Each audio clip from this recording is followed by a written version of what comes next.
আসসালামু আলাইকুম, hello lovely ভিউজার্স, দেশ ও দেশের বাইরে সবাইকে আত্তুর কুকিং স্টুডিও স্বাগতম। আজকে আপনাদের মাঝে নিয়ে এসেছি খুবই মজাদার একটা রেস্টুরেন্ট স্টাইলে নাচোস চিপস। তো দেখতেই থাকুন কী কী লাগছে। খুবই সামান্য উপকরণ তৈরি হয়ে যাবে। আর আত্তুর কুকিং স্টুডিও মানেই তো হচ্ছে সামান্য অল্প উপকরণে মজার রেসিপি।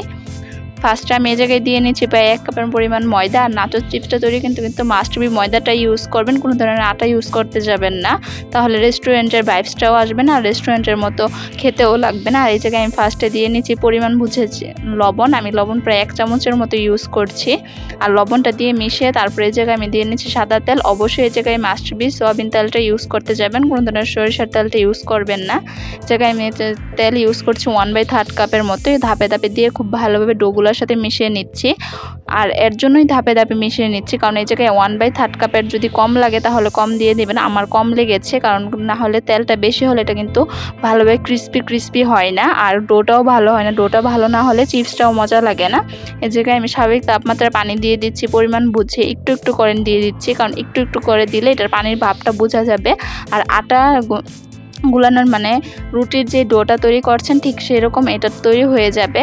আর দেখতেই পাচ্ছেন, যখন দেখবেন যে হাতে এবং বাটিটা সম্পূর্ণ পরিষ্কার হয়ে যাবে, কোনো ধরনের আটা লেগে থাকবে ময়দা লেগে থাকবে না, তখনই বুঝবেন যে আপনাদের ময়দাটা পারফেক্টভাবে তৈরি হয়ে গেছে। আমি এই জায়গায় 1 কাপের জন্য যা পরিমাণ দিয়েছি, আপনারা যদি এর চেয়ে বেশি করেন তাহলে এর পরিমাণটা বেড়ে যাবে। এই জায়গায় জাস্ট আমি সাদা তেল চতুর্পাশে একটু দিয়ে দিচ্ছি, দিয়ে প্রায় 2 থেকে 3 ঘন্টার জন্য রেস্ট দিয়ে দিব। আর 3 ঘন্টা পরে কিন্তু রেস্ট নেওয়ার পর দেখতেই পাচ্ছেন ডোটা কীরকম হয়েছে, সফট। সো এখন আমি এই ডোটা দিয়ে দুটা লেচি কেটে নিচ্ছি। কেটে নিয়ে খুব ভালোভাবে একটা লেচি দিয়ে খুব ভালোভাবে একটা গোল সার্কেলের মতো রুটির শেপ তৈরি করে নিচ্ছি।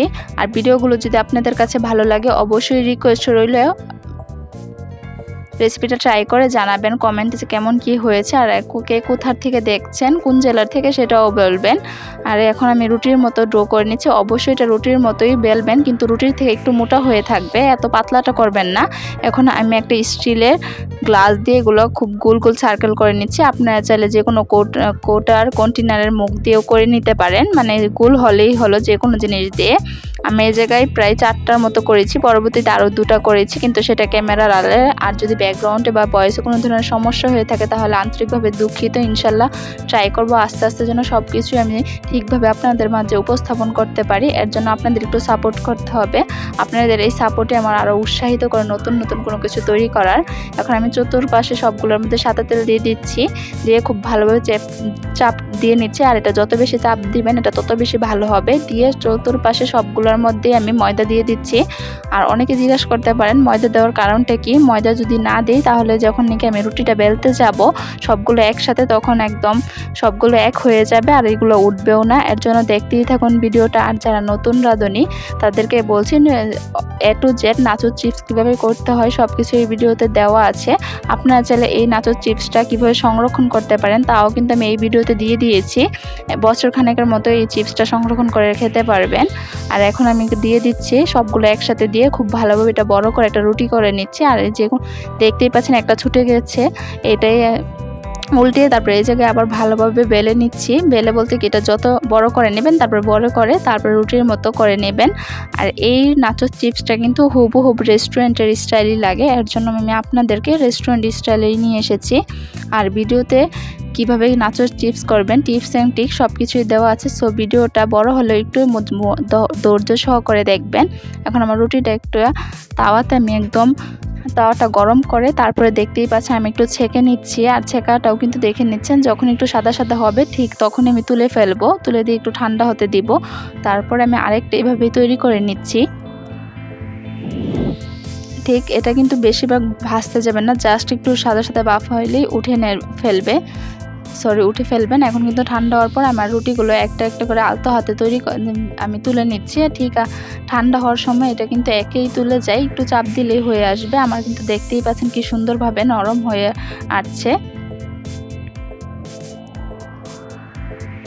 দেখতেই তো পাচ্ছেন কি সুন্দর হয়ে গেছে। আপনাদের কাছে রিকোয়েস্ট রইল সব কিছু এগুলো ট্রাই করে, সরি এই ভিডিওতে নাচো চিপসটা ট্রাই করে কমেন্টে জানাবেন কেমন হয়েছে। ইনশাল্লাহ আশা করছি ভালোই হবে, কারণ আমি আপনাদের কাছে বেস্টটা দিয়ে ট্রাই করার চেষ্টা করি, যেহেতু আপনারা আমার একটা ফ্যামিলি। সো পরপর আমি সবগুলো রুটি একটু তৈরি করে নিচ্ছি। আর দেখতেই পাচ্ছেন কতটা পাতলা হয়েছে, আর নাচো চিপস খেতেও কিন্তু খুবই টেস্ট হয়েছে। আমি বললে তো আপনাদের বিশ্বাস নাও হতে পারে। এখন আমি পরপর রুটিগুলো দিয়ে দিচ্ছি। আমি এই জায়গায় প্রায় 6টা দিয়ে তারপর তৈরি করেছি, 6টা ডো দিয়ে। আপনারা যদি এরকম সমস্যা হয়ে থাকে তাহলে আপনারা 3টা 4টা দিয়ে করে নেবেন। আর আমি সবগুলো রুটি একবারেই কেটে নেব এখন একটা ছুরির সাহায্যে। এখন ত্রিকোণার মানে ত্রিভুজ আরে কেটে নিচ্ছি, কারণ নাচোসের চিপসের তো আকারটা ত্রিকোণাকারই হয়ে থাকে, তা না হলে মজা লাগে না। আর নাচোস তো হলো একটা মেক্সিকান ফুড, আর মেক্সিকান ফুড অনেকে পছন্দ করে না, কিন্তু নাচোসটা এমন কেউ নেই যে পছন্দ করে না। আর আমার এই ভিডিওতে নাচোস কিন্তু কীভাবে সংরক্ষণ করতে হয় সেটাও দিয়ে দিয়েছি। আপনারা মেহমান আসলে অনায়াসে এটা স্ন্যাক বা অ্যাপাটাইজার হিসেবে তৈরি করে ফেলতে পারেন। আমি এখন এই জায়গায় একটা এয়ার টাইপের ব্যাগ নিয়েছি। এয়ার টাইপের ব্যাগে আপনারা সংরক্ষণ করতে পারেন বা যে কোনো ধরনের কন্টেনারেও এটা সংরক্ষণ করতে পারেন। আমি সবগুলো চিপস একবার এয়ারটাইট বক্সে রেখে দিয়ে তারপর আমি ডিপ ফ্রিজে ডিপ করে ফেলবো, তাহলে এটা প্রায় বছর খানেকের মতো থাকবে। আর যে কোনো সময় মেহমান আসার সাথে সাথে আপনি এটা তৈরি করে ফেলতে পারেন, এতে ঝামেলা যানজট ছাড়াই। সো আমি এরকম এয়ারটাইট বক্স প্যাক নিয়ে নিচ্ছি, আর এয়ারটাইট প্যাকই আমি মনে করি এটা ভালোভাবে থাকে ফ্রোজেন আইটেমটা। আর আমি কিছু কিছু চিপসগুলো ভেজে দেখিয়ে দিচ্ছি যে কীরকম পারফেক্ট হয়েছে। আর অবশ্যই তেলটা কিন্তু নাচোসের তেলটা মিডিয়াম টু লো হিটে আগে ভাজতে যাবেন। আমি আগে তেলটা মিডিয়াম টু লো করে নিচ্ছি, চুলার আঁচটাও। তারপরে যখন একটু দেখবেন যে এটা সাদা সাদা হয়েছে, তখন এই জায়গায় আমি হাই হিটে দিয়ে দিব। হাই হিটে দেওয়ার পর আবার যখন দেখবো সাদা সাদা থেকে একটু কালার আসছে, তখন আবার লো হিটে দিয়ে দিব। আমার প্রায় ভাজতে 14 থেকে 15 মিনিট লেগেছে। আর এখন দেখতেই পাচ্ছেন একটু সাদা সাদা এসেছে। এখন আমার কালার আসার জন্য আমি চুলার আঁচটা হাই হিটে দিয়ে দিব। হাই হিটে না দিলে কিন্তু এটার কালার আসবে না। আপনাদের সব কিছু টিপসই কিন্তু বলে দিয়েছি আমি। তারপরে হাই হিটে হওয়ার পরে দেখতেই পারবেন আমি লো হিটে দিয়ে দিচ্ছি। লো হিটে না দিলে যে কোনো সময় পুড়ে যাওয়ার সম্ভাবনা থাকে। আর নাচোস কিন্তু অবশ্যই ডুবো তেলে ভাজতে হবে, তা না হলে কিন্তু এটা টেস্টটা ভালো লাগবে না। আর প্রথমেই কিন্তু হাই হিটে ভাজতে যাবেন না, কারণ তখন এটা নাচোস হবে না, তখন এটা আবার অন্য কিছু হয়ে যাবে, যেমন লুচির মতো হয়ে যাবে। আর নাচোস চিপসটা কিন্তু একটু করকরাই হয়ে থাকে, ক্রিস্পি। আর এটা ক্রিস্পি না হলে কিন্তু ভালোও লাগে না। তো দেখতেই পাচ্ছেন যে এখন একটু কালারটা সাদা এসেছে। আমি এর জন্য কালারটা বাড়ার জন্য আমি হাই হিটে দিয়ে দেব।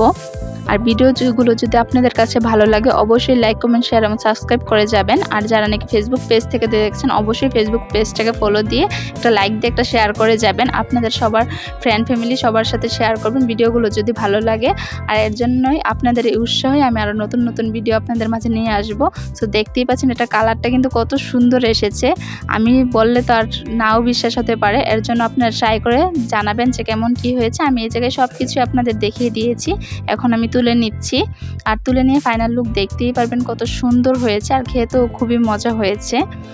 সো যে জিনিসটা দেখতে বেশি ইয়ামি হয়ে থাকে সেই জিনিসটা খেতেও খুবই ভালো লাগে। আর এটা তো নাস্তা বা টিফিনের জন্য একটা খুবই ভালো একটা আইটেম। সো দেখতেই পাচ্ছেন ফাইনাল লুক কেমন হয়েছে। আজকে এতটুকুই বিদায় নিচ্ছি। সবাই আমার ফ্যামিলির জন্য দোয়া করবেন। আসসালামু আলাইকুম, আল্লাহ হাফেজ।